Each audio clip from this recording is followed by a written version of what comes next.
Você já se perguntou por que Deus, sendo todo-poderoso, santo e justo, ainda permite que Satanás continue existindo?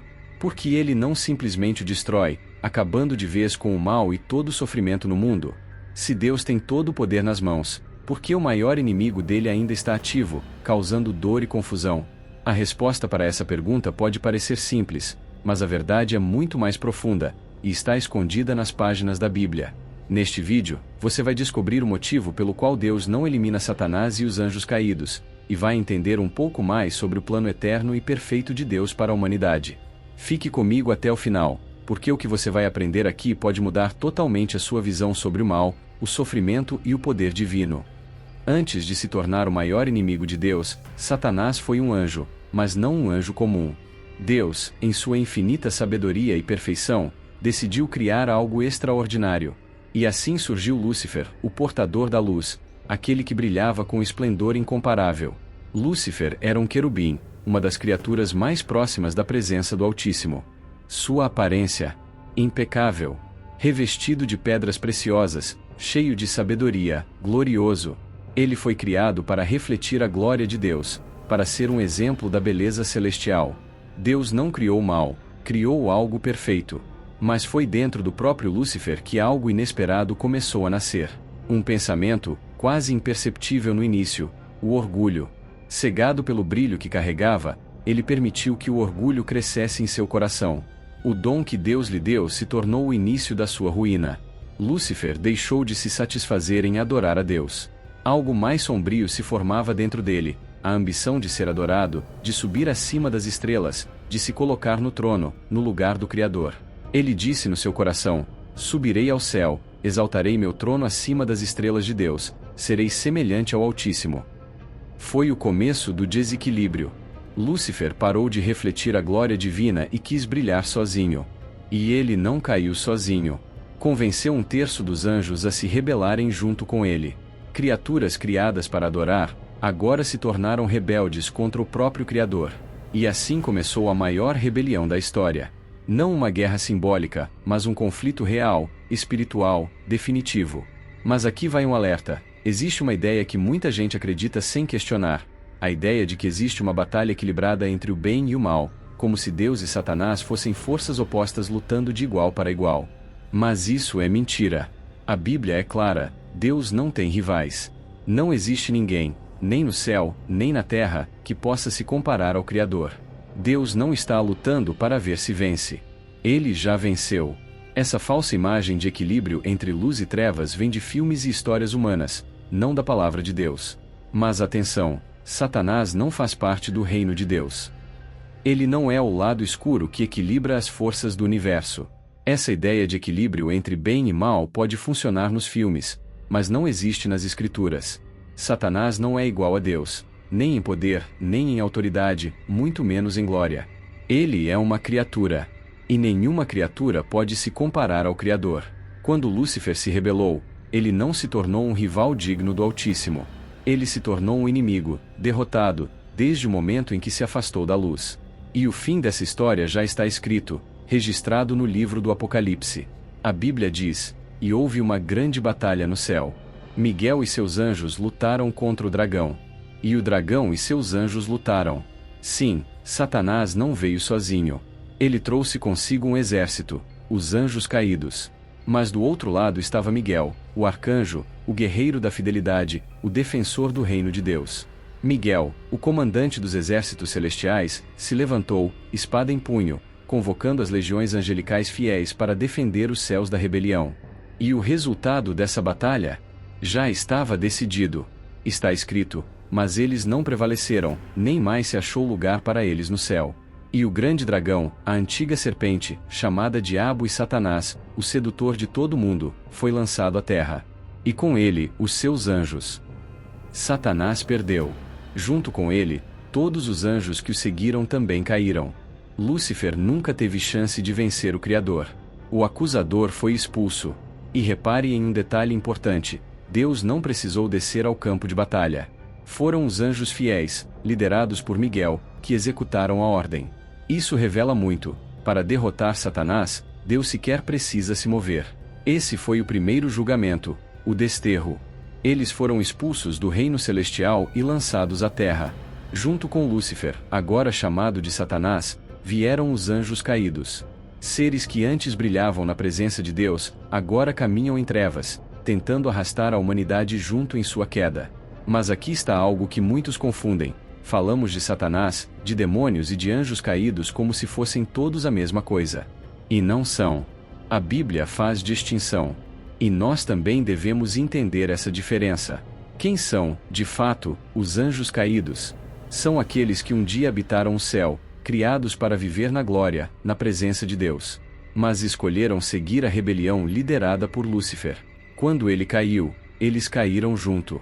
Eles não perderam sua natureza espiritual. Continuam sendo seres inteligentes, astutos, com capacidade de agir. Mas perderam o privilégio de estar no reino de Deus. Contudo, atenção, anjos caídos não são demônios. Então, quem são os demônios? Essa é a pergunta que vamos responder agora. Engana-se quem pensa que esses seres caídos estão vagando sem rumo, desorganizados. Muito pelo contrário, eles têm um sistema, uma hierarquia, uma estratégia. O apóstolo Paulo nos revela isso claramente quando diz: a nossa luta não é contra carne ou sangue, mas contra principados, potestades, contra os dominadores deste mundo de trevas, contra as forças espirituais do mal nas regiões celestiais. Esses principados e potestades são os anjos caídos. Eles não estão agindo de forma aleatória, estão organizados e posicionados. Eles operam com inteligência, estratégia e propósito. E o líder deles, Satanás, embora derrotado espiritualmente, ainda mantém o que podemos chamar de trono das trevas. E aqui vem uma distinção que muita gente ignora. Enquanto os demônios atuam principalmente atacando indivíduos, influenciando, oprimindo e tentando destruir pessoas, os anjos caídos atuam em uma escala muito maior. Eles influenciam sistemas, governos, culturas, ideologias e estruturas sociais inteiras. Mas isso levanta uma pergunta que não quer calar: por que Deus permite tudo isso? Por que eles simplesmente não foram destruídos? Se foram expulsos do céu, por que ainda estão agindo na terra? Aqui está a explicação que muitos desconhecem. Precisamos lembrar que espíritos não morrem como morre a carne. O próprio Jesus nos ensinou que Deus é espírito. E quando ele criou os anjos, os criou como seres espirituais, sem corpos físicos como os nossos, e por isso, eles não estão sujeitos à morte como conhecemos no plano material. Satanás e seus seguidores não podem ser simplesmente aniquilados como destruímos algo físico. Eles existem em uma dimensão espiritual, e as regras são diferentes. Mas há algo ainda mais profundo: Deus é perfeitamente justo. E na justiça divina, ninguém, absolutamente ninguém, é condenado ou destruído sem antes enfrentar um julgamento. E o tempo do julgamento ainda não chegou. Os anjos caídos continuam existindo, continuam atuando, mas isso faz parte de um período temporário estabelecido pelo próprio Deus. Sim, até mesmo Satanás será julgado. E não será por falta de provas. Deus poderia executar um castigo imediato, mas o julgamento não é apenas punição, é uma proclamação pública da verdade. É a revelação da justiça de Deus diante de todo o universo, para que ninguém questione sua santidade, sua autoridade e sua justiça. E é exatamente por isso que o Apocalipse nos fala sobre o grande dia do juízo final, o momento em que todo o mal será exposto, e o destino desses seres espirituais será selado para sempre. Haverá um dia, o dia em que tudo será revelado. Um dia em que cada ser, anjos e humanos, prestará contas dos seus atos. Ninguém poderá dizer que não teve chance, que não foi ouvido ou que foi tratado com injustiça. Esse dia ainda não chegou, mas está escrito, e ele virá. Então, fica a pergunta: por que Deus permitiu que Satanás continuasse vivo? Por que ele simplesmente não o destruiu no mesmo instante da rebelião? A resposta pode não ser o que queremos ouvir, mas é a verdade. Nós, seres humanos, queremos soluções imediatas. Queremos que o mal desapareça agora. Mas Deus não age como nós. Ele não improvisa, ele não se precipita. Cada dia que passa, cada decisão que tomamos, cada batalha que enfrentamos faz parte de um plano muito maior. Um plano onde a paciência de Deus não é sinal de fraqueza, mas sim de amor e justiça. Assim como Satanás foi expulso do céu, ele também será julgado. E não, ele não escapará do seu destino. Mas esse destino acontecerá no tempo determinado pelo justo juiz, e não no nosso tempo. Enquanto isso, caminhamos pela vida com a certeza de que a justiça de Deus está a caminho. Deus nunca falha, mesmo quando parece que ele tarda. E esse é um dos segredos mais profundos da fé: Deus não perdeu o controle do universo. Ele escolheu esperar o momento certo para o julgamento final. E nesse tempo de espera, nós aprendemos a resistir, a discernir o bem e o mal, e a confiar em sua justiça perfeita. A vitória de Deus não se baseia em destruição imediata. A vitória dele é muito maior, é a redenção completa de tudo o que foi corrompido. Lembra de Jó? Satanás não pôde tocar em Jó sem antes pedir permissão. E mesmo quando agiu, tudo foi usado para glorificar o nome de Deus. Isso não é uma guerra equilibrada, como muitos imaginam. Isso é soberania absoluta. Deus é soberano. Isso significa que nada, absolutamente nada, foge do controle dele. Nem mesmo Satanás, com todo o seu ódio, pode ultrapassar os limites que Deus permite.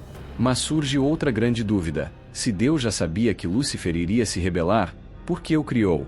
A resposta é profunda, mas essencial. Existe algo que Deus valoriza mais do que uma obediência forçada: a liberdade de escolha. O livre-arbítrio não é uma licença para pecar, é a maior prova do amor divino. Deus não criou robôs. Ele não nos programou para obedecê-lo automaticamente. Nem fez isso com os anjos. Ele quis que suas criaturas tivessem a liberdade de decidir, de escolher.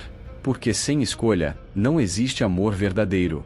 Sim, Deus sabia que alguns poderiam escolher o caminho errado. Sabia que Lúcifer poderia se rebelar. Sabia que muitos iriam se afastar. Mas mesmo assim, ele não retirou o dom da escolha. Porque sem liberdade, o amor se torna obrigação. E Deus não quer servos forçados, ele quer filhos que o amem por decisão própria. Pense nisso: que valor teria a sua fé, se você não pudesse duvidar? Que mérito teria a sua obediência, se você não pudesse desobedecer? Que significado teria o seu amor por Deus, se você não tivesse a opção de rejeitá-lo? Deus não deseja seguidores por imposição. Ele quer uma relação real, onde a escolha de amá-lo parte do coração. E é por isso que ele permite a existência da liberdade, mesmo quando isso traz consequências dolorosas. Foi por isso que Deus não destruiu Satanás imediatamente, nem os anjos que se rebelaram. Porque fazer isso seria anular, na prática, o sentido do livre-arbítrio. Qual seria o valor da liberdade se toda escolha errada resultasse em destruição instantânea? Deus respeita até mesmo as decisões que o ofendem. Isso não significa que ele aprova o mal, significa que ele permanece fiel ao seu próprio design. E aqui está um dos mistérios mais difíceis de aceitar. A liberdade que Deus nos dá pode gerar caos. Pode abrir caminho para a rebelião, para a dor, para a queda. E mesmo assim, ele continua oferecendo essa liberdade.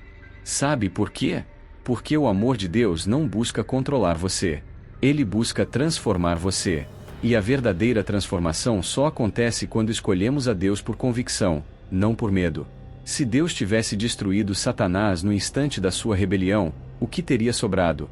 Um céu cheio de seres calados pelo terror. Obediência forçada, não amor. Silêncio, mas não santidade. Deus não quer um reino de súditos que obedecem por obrigação. Ele quer um reino de filhos que o amam por decisão. E é por isso que a liberdade continua existindo, mesmo que ela traga consigo o risco do mal. Mas aqui vem uma ideia que pode parecer desconfortável, mas está na Bíblia. E se, de alguma forma, Satanás também serve a um propósito dentro do plano eterno de Deus? Não porque Deus aprova o que ele faz, nem porque o mal de Satanás tem a licença divina, mas porque Deus é tão soberano que consegue transformar até as investidas do inimigo em instrumentos para a sua glória. Quer um exemplo disso? Olhe para Jesus. Desde o início do ministério de Cristo, Satanás estava presente. Não como aliado, mas como obstáculo, como teste, como fogo purificador. A Bíblia diz que Jesus foi levado pelo próprio Espírito Santo ao deserto, para ser tentado. Durante 40 dias, Satanás confrontou o Filho de Deus face a face. Ofereceu pão quando Jesus sentia fome. Ofereceu fama, poder, domínio, tudo aquilo que o mundo idolatra. Mas Jesus não caiu. Jesus não apenas resistiu às tentações, ele respondeu com a palavra: está escrito. Cada vez que Satanás tentou, Jesus permaneceu firme. E com isso, deixou algo claro para o mundo: ele era o único digno. Somente aquele que vence a tentação pode carregar o peso do pecado do mundo. Para nos salvar, Jesus precisava viver a vida perfeita que nós nunca conseguiríamos viver. E, em seguida, precisava se entregar voluntariamente para morrer em nosso lugar, levando sobre si os nossos pecados. Ao vencer Satanás no deserto, Jesus não só superou a tentação, ele provou ser o Cordeiro sem mancha, o único capaz de ser o sacrifício perfeito. Você percebe? A tentação no deserto não foi uma interrupção no plano de Deus. Foi uma parte essencial desse plano. Satanás acreditava que estava enfraquecendo Jesus, mas, na verdade, estava confirmando a sua autoridade, demonstrando que nem a fome, nem o poder, nem a glória passageira deste mundo poderiam desviar o Filho de Deus do propósito eterno. Mas a história não acaba ali. Nos últimos dias da vida de Jesus, Satanás reaparece. Desta vez, infiltrado no coração de Judas, o discípulo que o trairia.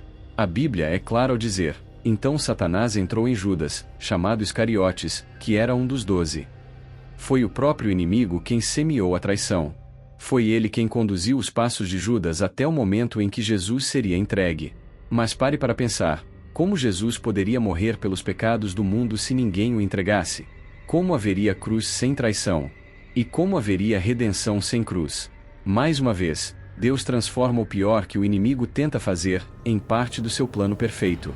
Não porque o mal se torne bom, mas porque Deus é tão soberano que até o que Satanás tenta usar para destruir, Deus usa para edificar. Deus permitiu que Satanás continuasse vivo, porque, mesmo agindo com maldade, ele acabou, sem perceber, servindo ao propósito eterno de Deus. Isso não faz de Satanás um servo fiel. Faz dele um inimigo derrotado, que, sem querer, contribui para o cumprimento daquilo que tenta impedir. E aqui está uma lição poderosa para nós. Nada, absolutamente nada, do que o inimigo tenta contra você está fora do controle de Deus. Nem a tentação, nem a traição, nem a dor.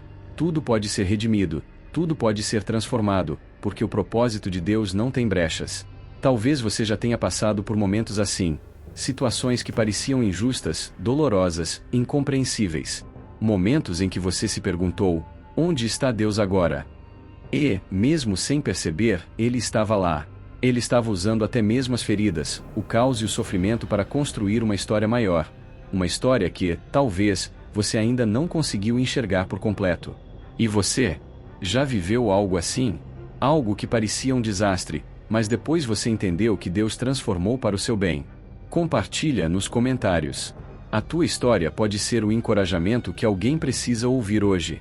Porque o inimigo fere, mas Deus transforma. Mas existe uma palavra que atravessa toda a Bíblia, do começo ao fim. Uma palavra que define quem Deus é, muito além do seu poder, muito além do seu juízo, muito além do próprio céu: amor. Jesus explicou isso de forma simples, mas profunda, em uma das parábolas mais conhecidas, a do filho pródigo. Um pai tinha 2 filhos. E um deles pediu sua herança antes da hora e foi embora, para longe. Desperdiçou tudo, caiu em miséria, se afundou no pecado. Mas, mesmo assim, quando decidiu voltar, o pai não o rejeitou. O pai estava lá, esperando, de braços abertos, olhando ao longe, pronto para recebê-lo. Esse é o coração de Deus. E aqui surge uma pergunta profunda: será que esse mesmo amor foi, de alguma forma, estendido também aos anjos caídos? A verdade é que não sabemos ao certo. A Bíblia não afirma se eles podem ou não se arrepender. Mas a palavra revela algo que não podemos ignorar: Deus não os destruiu de imediato. E só esse fato já diz muito. Se Deus fosse apenas justiça implacável, o juízo teria caído no exato momento da rebelião. Mas não foi assim. Eles foram expulsos do céu, sim, mas continuaram existindo. E isso revela algo: Deus escolheu esperar. Isso é compaixão. É paciência. É amor. Talvez seja tudo isso junto. Porque o amor de Deus não se limita àqueles que o obedecem. Jesus disse: amai os vossos inimigos, para que sejais filhos do vosso Pai que está nos céus. E completou: Ele faz o sol nascer sobre bons e maus, e manda chuva sobre justos e injustos. Deus não elimina automaticamente quem o desobedece, porque o amor dele não se baseia em desempenho ou mérito. O amor de Deus transforma. Mas, para transformar, às vezes é preciso esperar. Até aqui, falamos sobre a paciência de Deus, sobre o amor que sabe esperar, sobre a justiça que não age por impulso. Mas cuidado, isso não significa que o julgamento não virá. Ele virá. Deus não é indiferente ao mal. Ele não ignora a rebelião. Ele não deixa as coisas sem solução. O que acontece é que Deus tem um tempo certo para tudo. E o julgamento final já está determinado, com precisão eterna. A Bíblia é clara sobre isso. Deus não perdoou os anjos que pecaram, mas os lançou em prisões de trevas, onde estão reservados para o julgamento. Reservados, não esquecidos. Reservados, não absolvidos. Deus não executa sua justiça sem antes estabelecer o tribunal. E esse tribunal eterno já está preparado. O juiz será Cristo. E a sua palavra será definitiva. Em Apocalipse capítulo 20, o apóstolo João nos mostra uma cena impressionante. O grande trono branco, os livros sendo abertos, as almas em pé diante do juiz, e cada um sendo julgado segundo as suas obras. Esse dia não é uma metáfora. É uma promessa. E também, uma advertência. Satanás, seus anjos e todos aqueles que escolheram as trevas em vez da luz serão julgados. Mas agora, vem a revelação que muda completamente a nossa perspectiva. O fim não é apenas destruição. O fim é restauração. Deus não quer simplesmente aniquilar o mal. Ele quer restaurar a ordem, purificar o que foi contaminado, reparar o que foi quebrado, curar o que foi ferido. O juízo de Deus é mais do que punição. É um ato de justiça santa. É o momento em que tudo o que estava oculto será exposto. Tudo o que foi distorcido será endireitado. Todo o orgulho será quebrado. Todo joelho se dobrará. Esse dia vai chegar. E Satanás não escapará. O inimigo, que por tanto tempo semeou divisão, destruição e morte, será vencido, de forma pública, definitiva e eterna. E depois de tudo que vimos, depois de entender por que Satanás ainda está vivo, porque Deus não o destruiu de imediato e porque existe um propósito maior, há uma verdade que precisa ficar gravada no seu coração. A vitória já está escrita. Não estamos esperando para ver se Deus vai vencer. Deus já venceu. Na cruz, Jesus não apenas derrotou o pecado. Ele derrotou o próprio inimigo. Isso significa que Satanás já foi vencido. Só está aguardando a sua sentença final. O mundo pode parecer escuro. O mal pode aparentar ter poder. Mas tudo isso é temporário. Nada disso altera o resultado final. Cristo reina. Seu trono não treme. Sua promessa não falha. E se você está em Cristo, você também participa dessa vitória. Não como espectador, mas como herdeiro. Como filho. Como parte do corpo de Cristo que permanece firme, enquanto o inimigo cai. O que começou com a pergunta por que Deus não destrói Satanás? Nos levou a descobrir uma verdade ainda maior. Deus não destruiu o inimigo porque há um plano. Um plano que revela o amor, a paciência, a justiça e a soberania total de Deus. E esse plano ainda está em andamento. O juízo virá. A restauração será completa. O reino de Deus será estabelecido para sempre. E naquele dia, toda lágrima será enxugada. Não haverá mais morte, nem clamor, nem dor, porque aquilo que Deus começou, Ele terminará em vitória. Amém. Se este vídeo te ajudou a compreender melhor o plano de Deus, deixa o teu like. Isso faz o vídeo alcançar outros irmãos na fé. E compartilha com alguém que precisa ouvir essa mensagem hoje. Também deixe nos comentários uma palavra de esperança e a seguinte afirmação: Jesus salva, e não se esqueça de se inscrever para me apoiar a produzir mais conteúdos aqui no canal. Uma ótima semana a todos e muito obrigado por assistir até aqui. Que a graça e a paz estejam com todos. Amém. Que Deus abençoe você e sua família. Até o próximo vídeo.